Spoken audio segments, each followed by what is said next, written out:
This is Barnstable Today for Tuesday, February 3rd. Welcome aboard. I'm Kevin Friel. And just a quick reminder, the meetings we cover are available on demand at the town's website, town.barnstable.ma.us.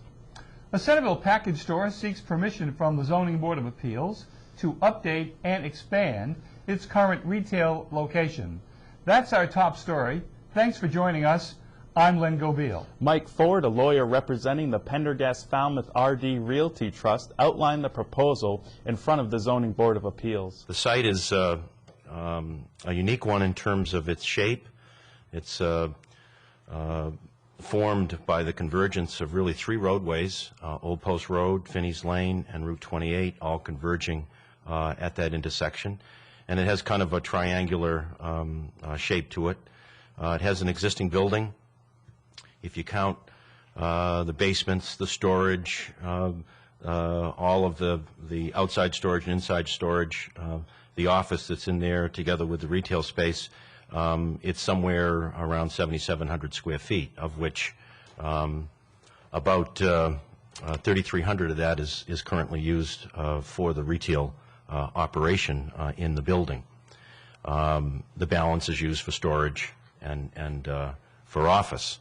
You should be aware that in addition to office that serves the liquor store itself, there is a one-room real estate office, which Mr. Pendergast has operated with his broker's license for all these many years, and that's proposed to remain in the new store in the one room that we'll show you on the floor plans as we go forward. As is so often the case, traffic and associated problems with a unique location of the property were a point of concern, prompting detailed discourse from Attorney Ford. So, looking at the site, what were the site problems? There's a variety of problems on this particular site. We can start with the Route 28 side. Currently, there exists on the Route 28 side two full access curb cuts. Right in and right out, left in, right out, right in and left in, off of 28. I apologize, that site plan's a little difficult to read. I'm just going to have Brian show you where those existing curb cuts are now. The more easterly curb cut right here on Falmouth Road, and then there's a more westerly one here. Both of them are full way, left in, left out, right in, right out, as well as there are two existing curb cuts onto Old Post Road at the rear of the property. And in addition to the two curb cuts on the 28 side, if you've been out there, there's actually a drive. If you come in the first curb cut, there's a drive that runs right along the building and then shoots out that second curb cut. So you've got the further complication of that drive. As Brian pointed out, there's two more curb cuts over on Old Post. And one of the problems that they've had for a considerable period of time emanates not necessarily from customers. And that is when somebody is heading in an eastbound direction towards Hyannis, towards the light, and they see they're not going to make the light, the store property is a great cut-through to just turn right into the store property and head right through the parking lot and go out to Old Post and either get over to Finney's and go down Finney's or take a right on Old Post itself. And they see a lot of that cut-through each day that they're there. It creates safety problems in their parking area. And frankly, creates an unsafe condition. The ZBA moved to revisit the Pendergast proposal at its February 11th meeting. Meanwhile, over the years, the town has relied upon hundreds of volunteer work hours from AmeriCorps to accomplish many municipal projects. To get the latest developments on this ongoing collaborative, Kevin had an opportunity to sit and speak at length with the town of Barnstable's AmeriCorps service member, Nicole Frame. AmeriCorps, some people at home may not know too much about it. Could you tell us what AmeriCorps is and what you guys strive to do? Well, AmeriCorps it's commonly referred to as the Domestic Peace Corps. It's a volunteer program, and on the Cape we're signed up for 11 months, so we're here for 11 months from September until the end of July, and we focus on 4 different areas. We focus on volunteer engagement, community education, natural resource management, and disaster preparedness. So we're a full-time residential program. We have 2 houses, and there's 14 people in each house. and we have a house up in Wellfleet and then a house in Pocasset. And what piece of that pie do you serve in the town of Barnstable?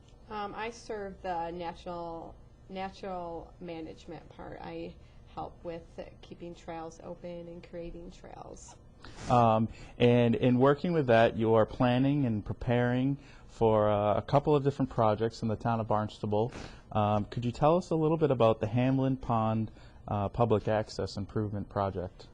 Well, that is in Marston's Mill, and we already have approval from the Conservation Committee to do it. It currently has 4 access launching zones, and we're going to close 3 of them. We're going to use boulders to close them, and then we're going to do some landscaping improvement. We're going to plant different plants, river birch, inkberry, and bayberry in it, and we're going to place boulders to keep people off of the banks, to deter them to stay off the banks. And we're going to create a parking spot up at the top of the launch to have people park up there. We're going to put new signs up there stating that it's a way to water, and that this is where that they should park. And we're going to place other signs down at the bottom of the launch to try to keep people off the exposed routes. And when do you foresee, I know with all the snow that's coming down today, we won't see any improvements to the site in the near term, but coming up, this is something that you hope to accomplish by the end of your stay here? Yes, we're hoping in spring we'll be able to accomplish it. There has been a little work that's been done on it. They cleared the top for the parking, so that has been done, but then it snowed, so we had to stop.